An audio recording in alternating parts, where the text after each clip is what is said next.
Hi అండి, నమస్తే. మనం ఈరోజు ఈ వీడియోలో అయితే మిరప నారుమడి గురించి అయితే మాట్లాడుకుందాం. సో మిరప నారుమడిలో మొదటి రోజు నుంచి మొదటి 25 రోజుల్లో ఎలాంటి పనులు చేసుకోవాలి అనే దాని గురించి మాట్లాడుకుందాం. సో 25 రోజుల్లో వచ్చే సమస్యలు ఏంటి, వాటి నివారణ చర్యగా మనం ఎలాంటి పనులు చేయాలి అనేది పూర్తి సమాచారం అయితే ఈ వీడియోలో అయితే తెలియజేస్తాను. వీడియోని అయితే పూర్తిగా చూడండి. అలాగే వీడియోని చూస్తున్న వాళ్ళు లైక్ చేసి, కొత్తగా ఎవరైనా మన ఛానల్ చూస్తున్న వాళ్ళు ఉంటే తప్పకుండా సబ్స్క్రైబ్ చేసుకోండి. అలాగే మిరపనార సాగు చేస్తున్న రైతులకైతే ఈ వీడియోని అయితే షేర్ చేయండి. సో వీడియోలోకి వెళ్ళినట్లయితే మనం మిరపనార విత్తనం అనేది వేసిన తర్వాత మనకు జర్మినేషన్ మొలక శాతం రావడానికి దాదాపుగా 10 రోజులు అయితే పడుతుంది. సో ఈ 10 రోజుల తర్వాత అనేది మనకు స్పష్టంగా మనకు మొలక శాతం అనేది కనిపించడం జరుగుతుంది.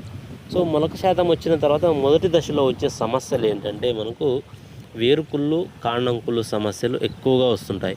సో మనకి ఇది తడి ఎక్కువ ఇచ్చినా కూడా మనకి ఈ సమస్యలు వస్తుంటాయి. లేకపోతే ఇతర వర్షాలు అనేది కొన్ని చోట్ల ఎక్కువగా పడితే కూడా మనకి ఈ విధంగా వస్తూ ఉంటాయి. సో ప్రజెంట్ అయితే వర్షాలు అయితే లేవు, కానీ తడుల వల్ల కూడా మనకు కొన్ని నేలల్లో మనకు వేరుకుళ్ళు, కాండం కుళ్ళు సమస్య వస్తుంది. అలాంటి వాటి కోసం అయితే మనకు ఒక 13 రోజుల్లో విత్తనం వేసిన తర్వాత ఒక 13 నుంచి 14 రోజుల్లో ఒక మందు అయితే వాడుకోవాల్సి ఉంటుంది. అది మనకు సింజెంటా కంపెనీ కింద రెడోమిల్ గోల్డ్ అని దొరుకుతుంది. ఇందులో మెటలాక్సిల్, మ్యాంకోజెబ్ రెండు ఉంటాయి టెక్నికల్స్ వచ్చి.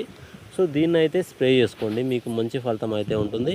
ఈ వేరుకుళ్ళు కానీ కాండం కుళ్ళు సమస్య అనేది కూడా రాకుండా ఉండడానికి ఇది తక్కువ ఖర్చులో ఒక బెస్ట్ మందు.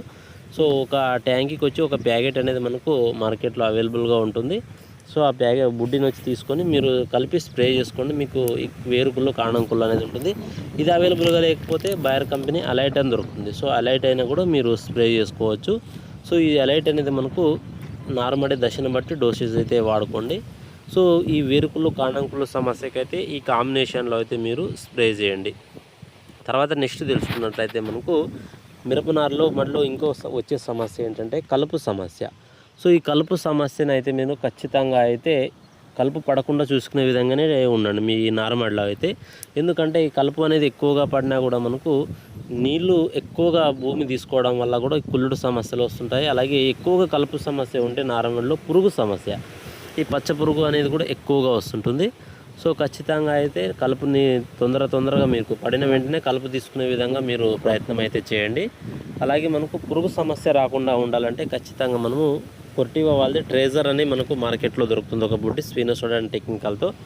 సో దాన్ని అయితే ఒక ట్యాంక్ బుడ్డీలు అయితే మార్కెట్లో అవైలబుల్గా ఉంటాయి. దాన్ని అయితే స్ప్రే చేసుకోండి, మీకు అన్ని రకాల పచ్చ పురుగు కానీ అన్ని రకాల పురుగు సమస్య కంట్రోల్ అయ్యి తామర పురుగు కంట్రోల్ అయ్యి మొక్క గ్రోతింగ్ రావడానికి చాలా బాగా దోహదపడుతుంది. సో ట్రేజర్ అవైలబుల్గా ఉంటే ట్రేజర్ తీసుకోండి, లేకపోతే మనకు షిన్వా అనేది అవైలబుల్గా ఉన్నా కూడా షిన్వాన్ అయితే కూడా తీసుకోవచ్చు.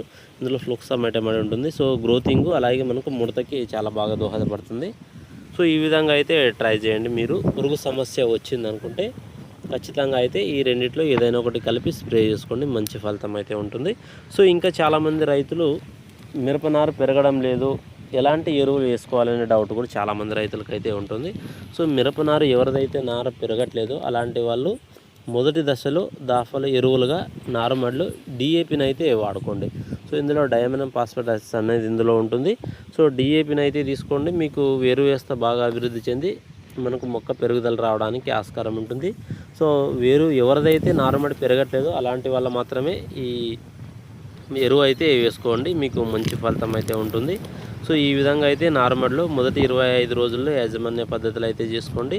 మేజర్గా వచ్చి మనకు ఎరువు అనేది ఒక 25 రోజుల దాటిన తర్వాతే ఎరువులు అయితే వేసుకోండి, మీకు మంచి ఫలితం అయితే ఉంటుంది.